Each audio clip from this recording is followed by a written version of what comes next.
Hi there, it's Cassia Streb with Music for Your Inbox, and I'm going to invite Daniel Corral today to chat. He's going to tell us a bit more about his video that's coming out this month on Music for Your Inbox. So here we go. There you are. Hey.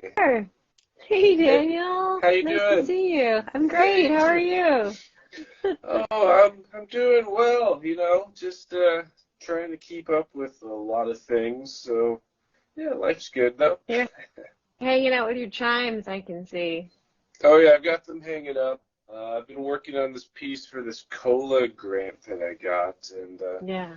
it involves these chimes and this cool guitar. Well, I'll show you later. I have this National Resonator guitar, which is designed by Lou Harrison here, which is John Schneider's, and I've been writing a piece for the chimes and this guitar.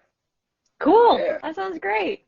Yeah, I'm excited. Well, I wanted you to talk a little bit about the film that's coming out this month, Candoro. Yeah. Am I saying that right? Yep. As far as I mean, my Italian's no better than Brad Pitt's. So.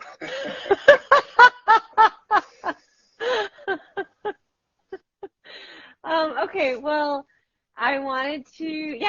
first of all, I just introduced your collaborative group with Dayun and Alexander by using the wrong name. So could you please say the proper name? Transpacific Dance Opera Research Coalition is what we came up with. Okay, I always fall down on the last word. I always think it's consortium. Coalition. It could have been either one. We just kind of chose that. We're going for brevity, clearly. Yeah. Well, you stuck the landing on that one. Yep. So yeah, I guess I wanted to talk a teeny bit about the actual coalition itself and what you guys are doing in terms of changing how systems work and organizational systems between artists work and the collaborative process, you're sort of reinventing that whole process. And then we can talk a little more specifically about your video. But sure. I want to know a little bit more about, well, first of all, we should say the names of the other two people in your collective. I'm dancing around the wrong word. Yeah, it's all right. It's a C word. So we have Taeun Jung, who's a choreographer, and she works with a vocabulary of a lot of Korean folk dance and using a lot of more contemporary techniques. Like a piece I worked on with her, Buell, kind of takes an old Korean poem and kind of submits it to these chant procedures and works with this pansori singer, Melody Shim, who she works with all the time. And lots of different versions of that sort of thing. And Alexander Gideon is a director. He works with opera a lot.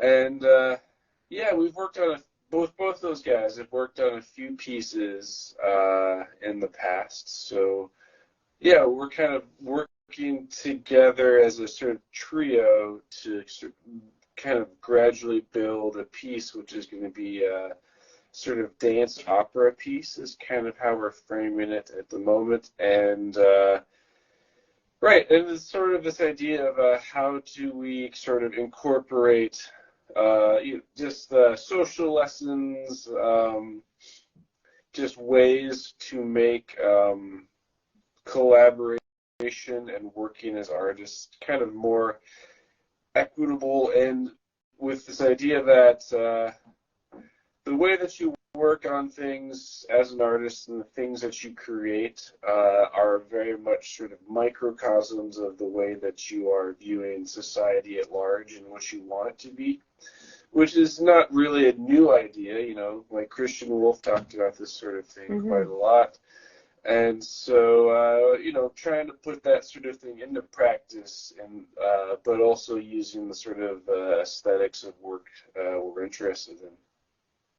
Yeah, well, I think it's coming through, in terms of, for instance, I've seen that piece that you were referring to earlier with you and Dayun. And then I also saw another piece that you worked on with Alexander. It was called Having Fun on Stage with Elvis. I think Yeah, that's Concerto right. for Having Right. Fun with Elvis on Stage. Oh, sorry. It's a long I one, think too. I'm getting about like, I don't know, 85% of your titles Well, they're accurate. all way too long, it sounds like. It seems like. At least just for me. But at any rate, in both of those projects, it felt like there was possibly more of like a lead artist and then other people like collaborating after the idea had come about. But it sounds Mhm. like what you're doing right now as the trio is that you are all coming up with the ideas kind of equally and then dividing up the tasks depending upon your strengths. Does that sound right? Kind of. Kind of the approach we talked about having is sort of like the sort of approach like the Beatles working on the White Album was kind of something we talked about where everyone would bring in songs and sort of everyone else would be as supportive as they can and doing what they can for that piece. But there's usually someone who has the main idea and they're sort of taking the lead on that. But for another person's work, the other person is taking the lead and everyone else is supporting each other. The only thing with the White Album part of it is, those guys all hated each other by that point. So also trying to be as, pleasant and democratic in the process as possible. Also, transparency is a big part of it. So, like, talking about that, like this is what we're doing, making sure everybody understands it. So I think there's a lot of that trying to just make the process a good thing for everybody involved. Right. So, in that regard, so you've got this larger operatic project happening, and I feel like you told me that it is 9 movements. Is that right? Yeah, currently we're calling it 9 studies for a dance opera. So we have these 9 sections. There's sort of these representative characters we've associated with them and sort of just different aspects that will go into it. It's still kind of being developed there. So the idea we're thinking is sort of dividing it into groups of 3 and presenting each of those 3 one at a time, and then eventually presenting all 9 of them as a big project. So that's the current version of it. It's a work in progress. So it's there's a lot of potential for that to evolve still. Right. So in this, like in this instance, so what Music for Inbox is presenting is sort of, well, it's a complete idea. It's a finished product, but it is also pointing at this larger 9 studies work, right? Yeah, exactly. So it's like trying out some. We've spent a lot of time, especially over the pandemic, having like book clubs and talking about concepts. And just like this is the stuff we want to incorporate into our lives. Originally, it was like, let's do this so we can stay sane. And then as we started to continue, it's like, oh, we should incorporate these ideas into projects. And so this piece, Candoro, it's a finished piece. And it's kind of taking some of those elements that we've been talking about and putting it into something with a goal that it'll eventually lead towards something that'll be in this larger piece. So it's like a study for this 9 studies piece. Some of the ideas that are in this piece that'll find their way into that piece supposedly are like this microtonal system I've been messing with and incorporating into this piece. That's a big part of it. Part of it is just understanding how to use that vocabulary as effectively as possible. And so this is, treating those harmonies in a different way than I've been doing it in other projects. There's also something we've talked about a lot in our that Tyrone and Alex and I have talked about quite a bit is representation and the physicality and presence of bodies in a space. And so this was a way to kind of experiment with that. Even just on a personal way, like how can I treat this in a way that I understand? It's like my version of an understanding of this, because both of Alex and Tyrone work with their physical presences in their work quite a lot. And I feel like a lot of my recent work hasn't, either negated that or not addressed it. Mm-hmm. Like my launchpad pieces that I've done often are about look at the projected image and maybe silhouettes of hands, don't look at me sort of things. Right. So it's like, oh, I should be present here as well. So as a personal way, is a lot of coming to grips with that sort of corporeality or embodiment in my own work.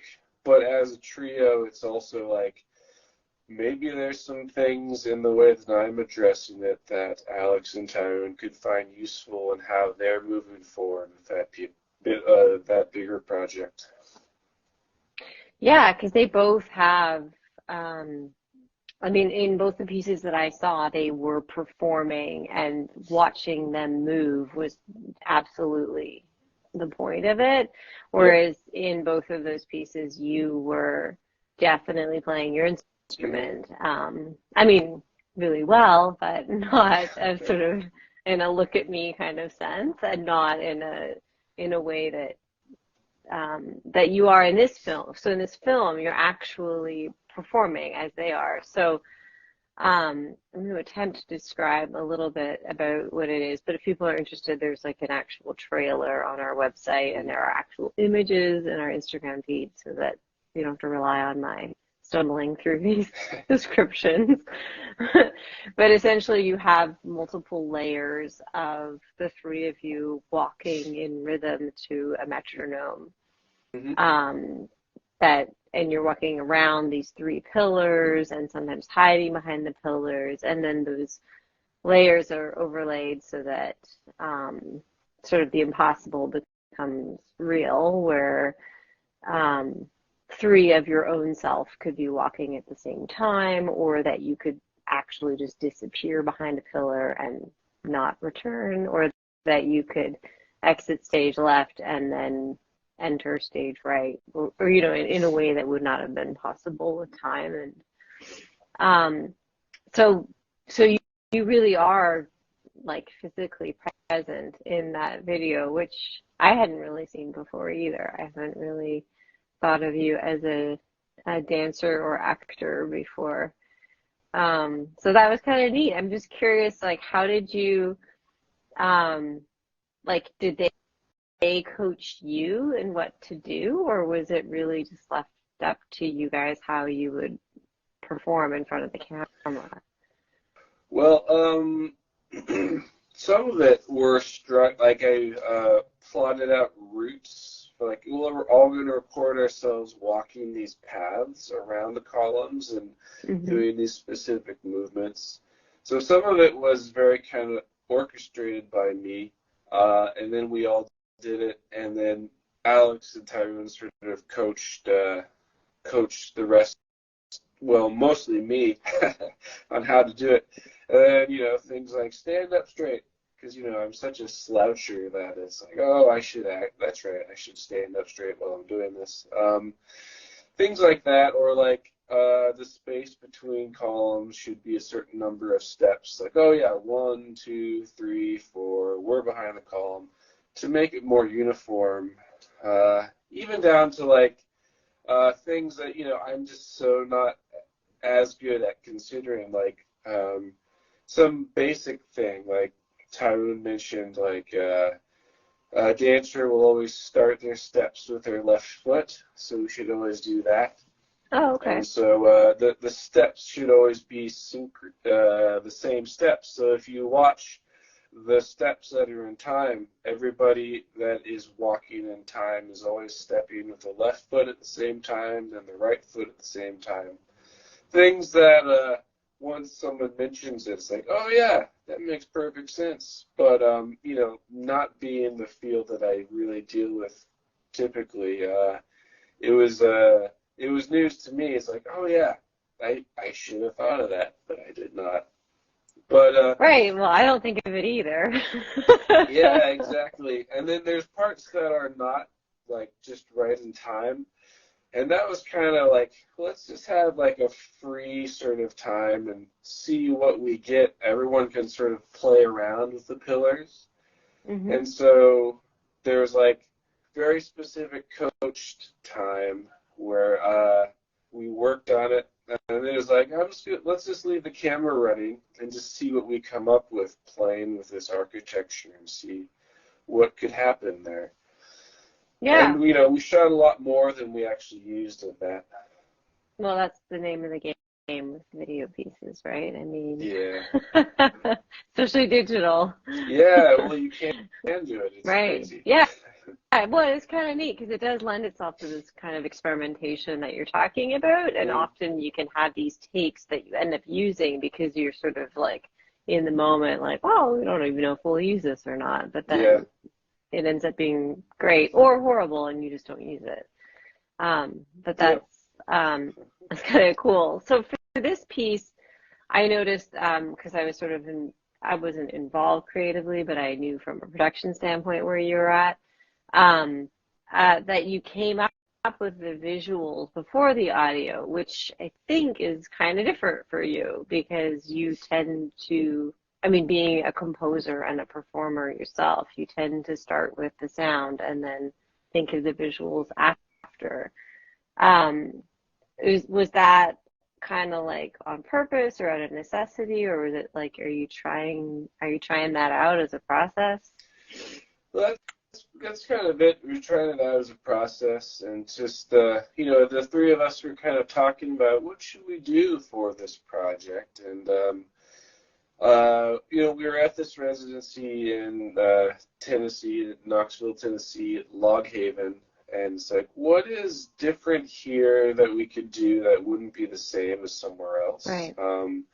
So it kind of came from that, and I down if you're ever there at Log Haven, if you do, it's like only a couple miles away. There's a really beautiful quarry which has been filled with water, and so it's like a big water reservoir. So I drag those guys almost every day down there to go swimming.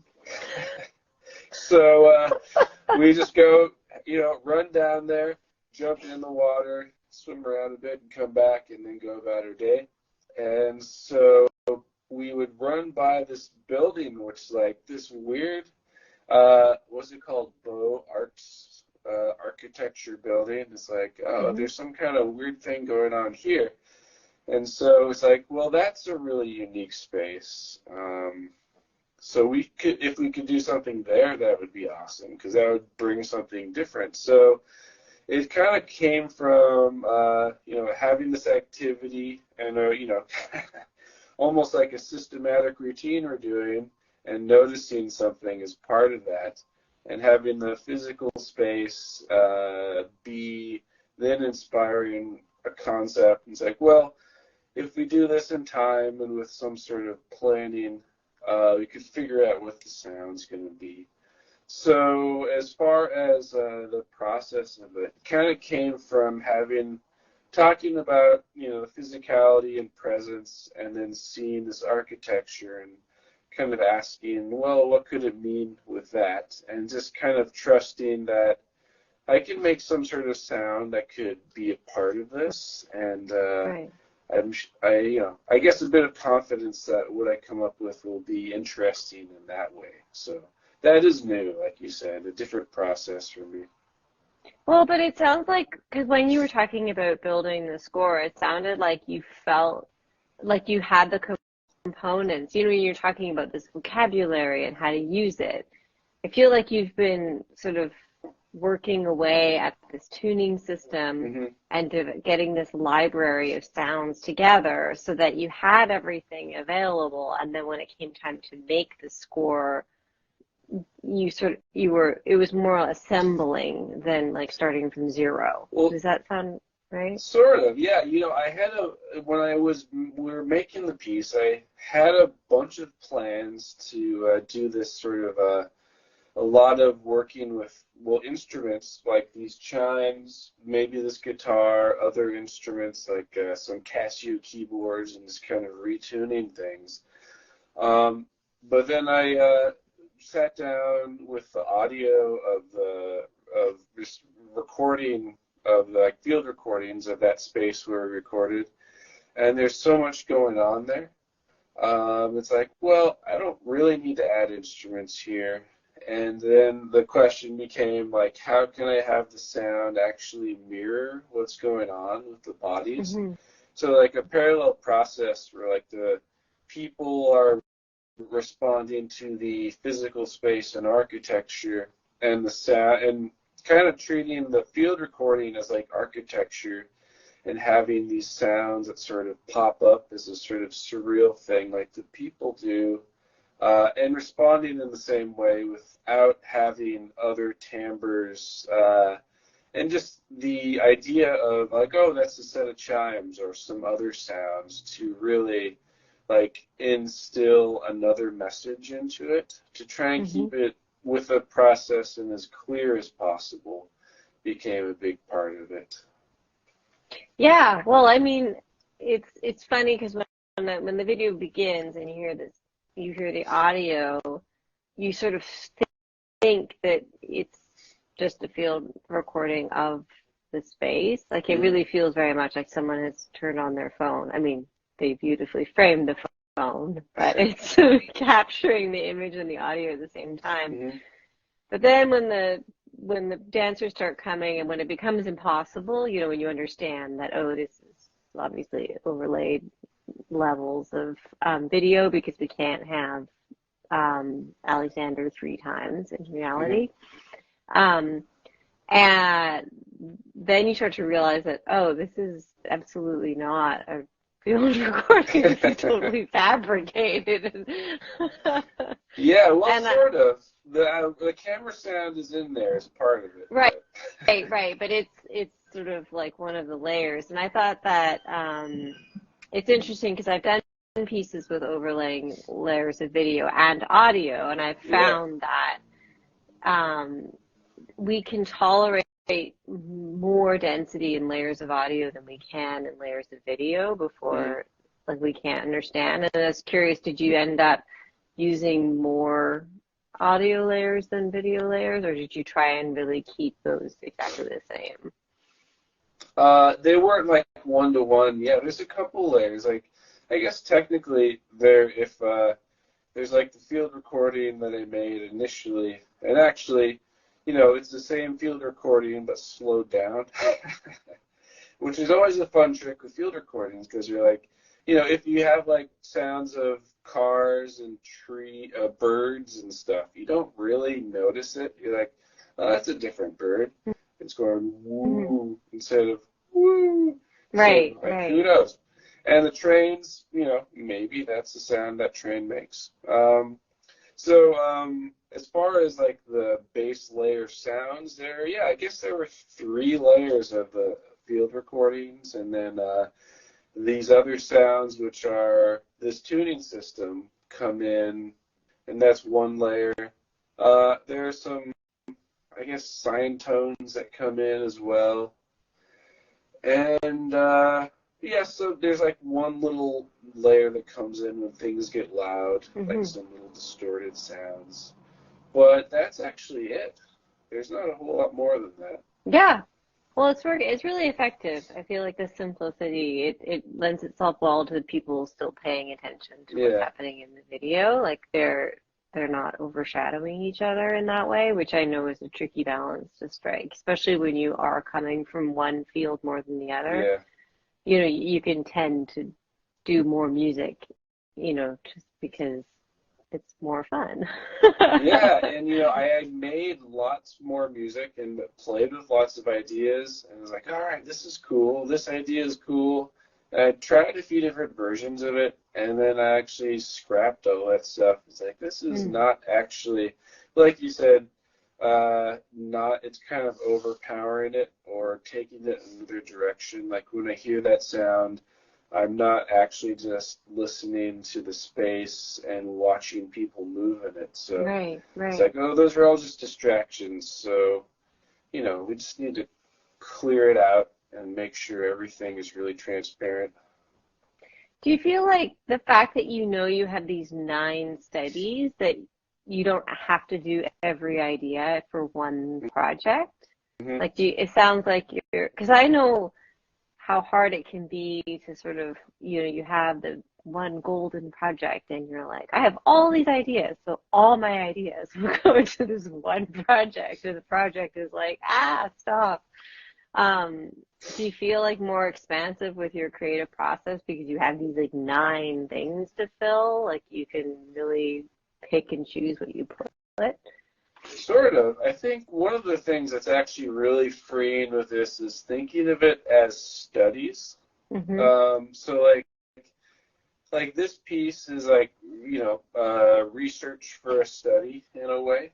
Right. The piece that I did at Automata in December is also like, that was kind of research. I originally planned as research for this cola piece using these chimes.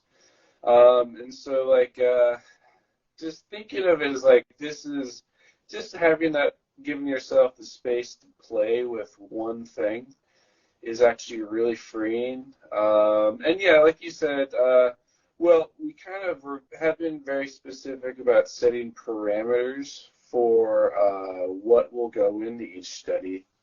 So, Okay. I think there's that whole thing of like having more parameters lets you be free with the materials that you have in there.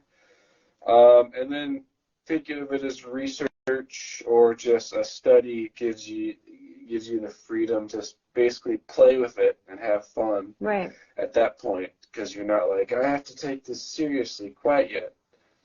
Right, right. Yeah, because you're still sort of exploring and like it's not the finished product. That's Yeah, but I exactly. think it is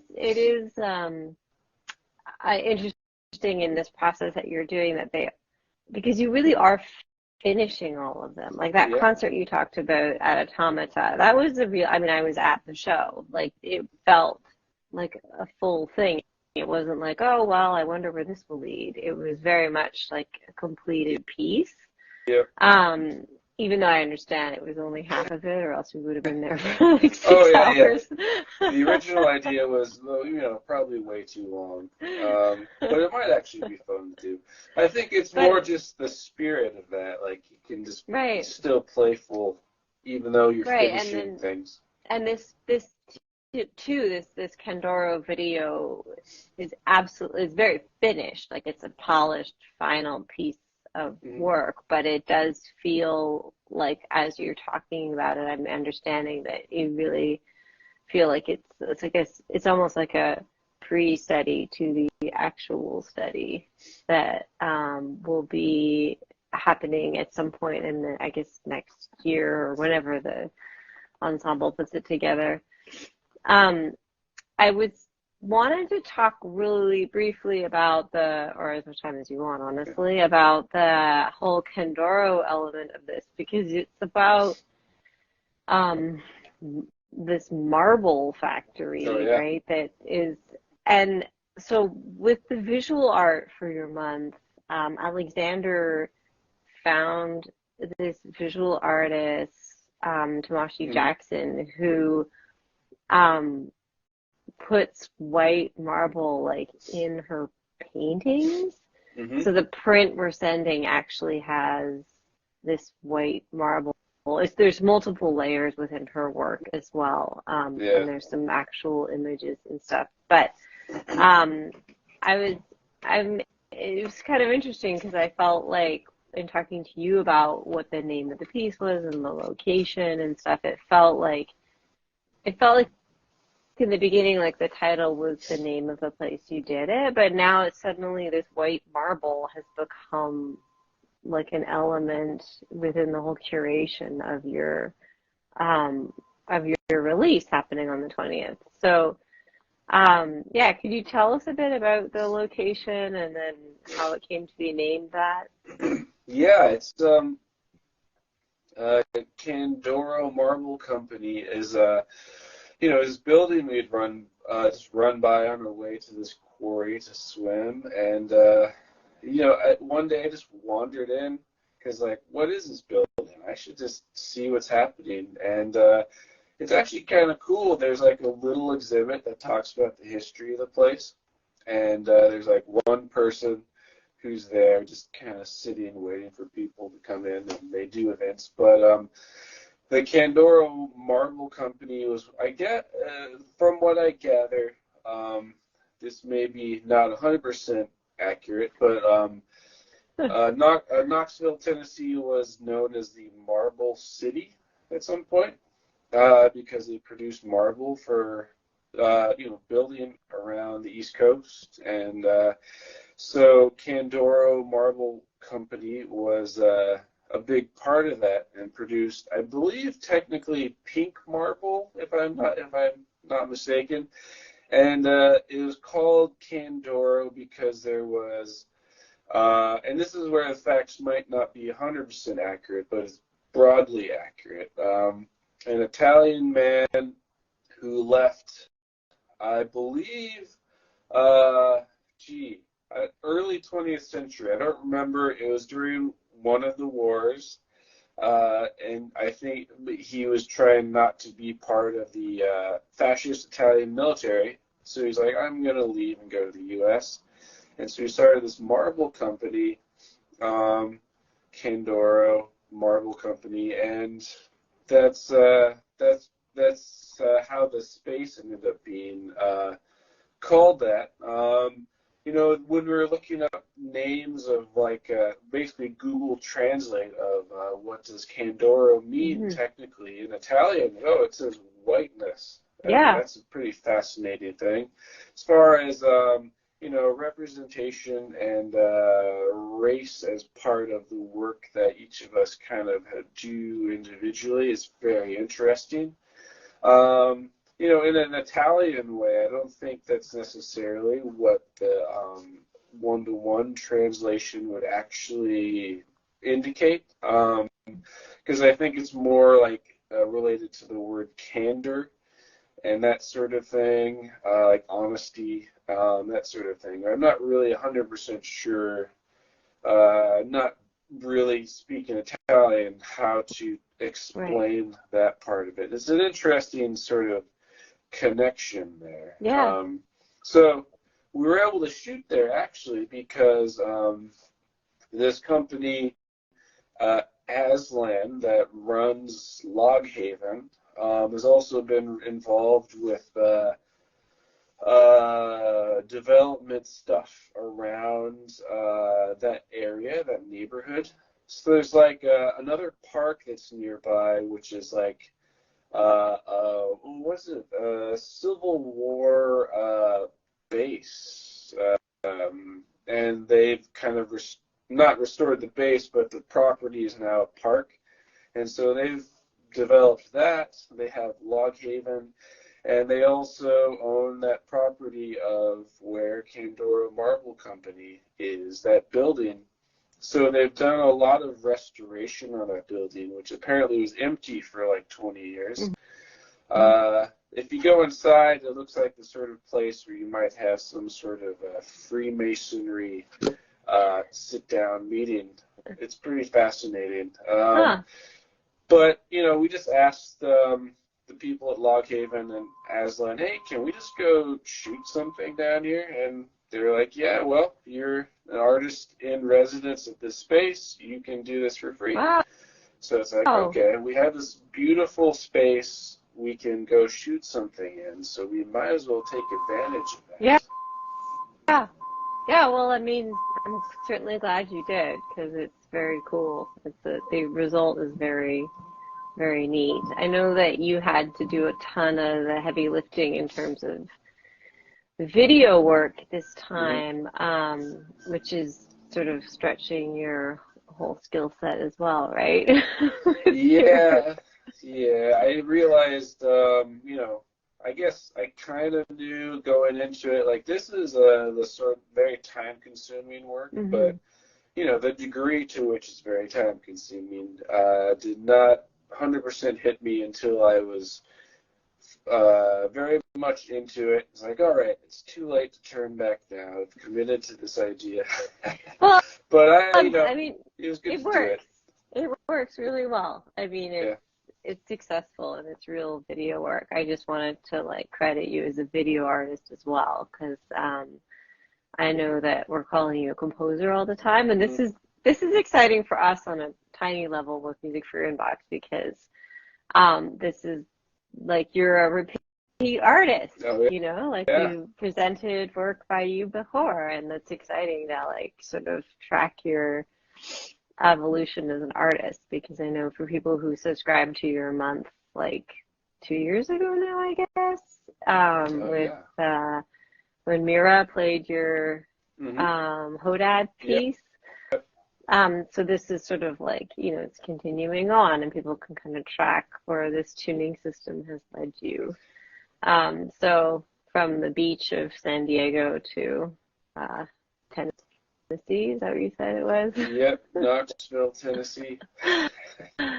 Yeah, yeah, it's very cool, Daniel. Thanks. Um, yeah, we're pumped to be presenting it and to be putting out the postcard as well by Tamashi Jackson, Yeah. and it's a great pairing, and it's also it's just really neat to be able to talk to artists about how they're working together and how the systems of collaboration work, and because I know a lot of people who subscribe to us are also artists, and we're Hmm. always looking for ways to like walking that fine line between helping somebody out with their stuff that's their idea or actually being a lead artist on the idea. And I know for my own experience that working like in a group of three is it's really cool because there's so many different ideas, but at the same time it's tricky because there are so many different ideas. Yeah.